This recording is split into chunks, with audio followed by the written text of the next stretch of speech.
बिस्मिल्लाहिर्रहमानिर्रहीम अस्सलामुअलैकुम। Welcome back. कैसे हैं जी आप सब? आई होप कि सब बिल्कुल ठीक होंगे। अल्लाह पाक आप सबको खुश रखे, आमीन सुम्मा आमीन।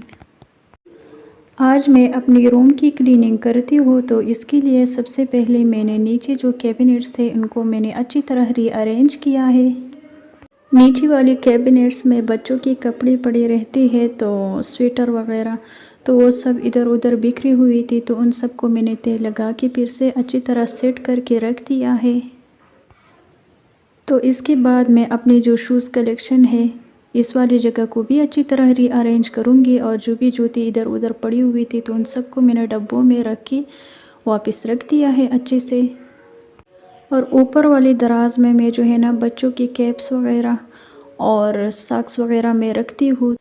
ये जगह सारा दिन बच्चों के यूज़ में रहता है, तो इसलिए ये बिखरा बिखरा रहता है, तो बस वीक में एक दफ़ा मैं ज़रूर इसकी सेटिंग करती हूँ। इसके बाद ये आता है जाए नमाज़ वाला कैबिनेट, तो यहाँ पर भी बच्चों का बहुत सारा काम रहता है, पता नहीं क्यों। मैंने इनको 2 छोटे जा नमाज़ दी है कि आप लोग जो है ना इस पर नमाज़ पढ़ लिया करें, लेकिन पता नहीं इनको जो है ना बड़ी वाली जाए नमाज़ अच्छी लगती है। इसके बाद जी मैं अपने दीवार की क्लीनिंग करूँगी बेकिंग सोडा की मदद से, और जो भी पेन पेंसिल की लकीरें हैं तो उनको मैं मिटाने की कोशिश करती हूँ। तो बस दीवार भी मैंने क्लीन किया है। अभी मैं बढ़ने लगी अपनी मेज़ की तरफ, तो ये ग्लास टेबल है, इसको भी मैं अच्छे से साफ़ करूँगी।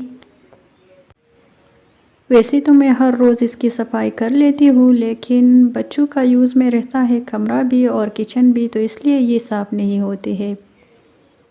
लेकिन खैर कोई नहीं, अच्छा लगता है बच्चों की ये जो शरारतें हैं। बच्चे जब बड़ी हो जाती है तो ख़ुद से जो है ना ठीक हो जाती है, तो इसलिए कोई मसला नहीं है। तो बस टेबल भी मैंने साफ़ किया है। अभी मैं करूँगी फर्नीचर की अच्छी तरह सफाई। तो यहाँ पर मैं ड्रेसिंग टेबल की सफाई करती हूँ, और ये देखिए मेरा जो ड्रेसिंग टेबल है ये हमेशा वैसे ही खाली रहता है, क्योंकि मेरे पास कॉस्मेटिक्स वगैरह का कोई सामान है भी नहीं, और थोड़ा बहुत जो है तो वो मैं इधर नहीं रख सकती। ड्रेसिंग टेबल वाला सारा जो एरिया है ये भी बच्चों के इस्तेमाल में रहता है सारा दिन, क्योंकि वो ऊपर चढ़ के नीचे छलांग लगाती है इसी जगह से। तो बच्चों की खुशी के लिए ये जगह मैंने बिल्कुल खाली रख दिया है, ताकि वो जो है ना इसको आसानी से यूज़ कर सके। तो ये देखिए बेड को भी मैंने अच्छे से क्लीन किया है, और इसके ऊपर जो है ना मैंने नया बेडशीट बिछा दिया। नया तो खैर नहीं है, लेकिन मेरा मतलब जो है ना साफ बेडशीट जो है ना वो मैंने बिछा दिया है। रूम की जितनी भी पर्दे थी तो उनको भी मैंने कल वॉश किया था, और पेन को भी मैंने कल ही साफ़ किया था। अभी मैं बस सिंपल झाड़ू लगाऊंगी कारपेट को, तो ये अच्छे से साफ़ हो जाएगा।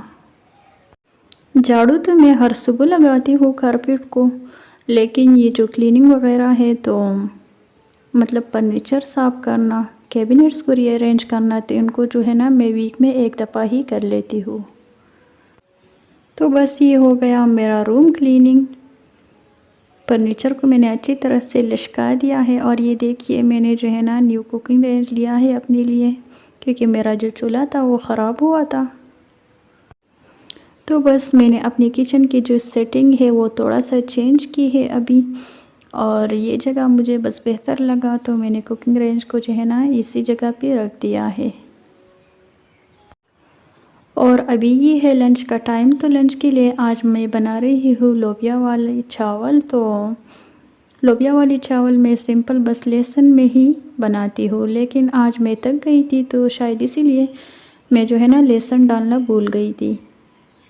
तो बस चावल मेरे रेडी है, तो मैंने सोचा कि चलिए इसको जो है ना ऊपर से लहसुन का तड़का लगाती है, तो इसका टेस्ट भी अच्छा आ जाए। तो यहाँ पर मैंने फ्राई पैन में देसी घी का ऐड किया है। देसी घी में मैंने पहले प्याज को फ्राई किया, और इसके बाद मैंने इसमें डाल दिया है लहसुन, और लहसुन भी जब फ्राई हुआ तो मैंने चावल के ऊपर डाल। तो अगर आप लोग भी अगर प्याज या लहसुन वगैरह किसी सालन में भूल जाए तो इसी तरह से करें, तो इसका जो टेस्ट है वो बहुत ही अच्छा आ जाएगा। तो बस ये रहा मेरा रूम क्लीनिंग के हवाले से सिंपल सा व्लॉग। उम्मीद है आप लोगों को ज़रूर पसंद आया होगा। अगर वीडियो अच्छी लगी है तो प्लीज़ लाइक एंड सब्सक्राइब। मुझे दीजिए इजाज़त। अल्लाह हाफ़िज़, टेक केयर।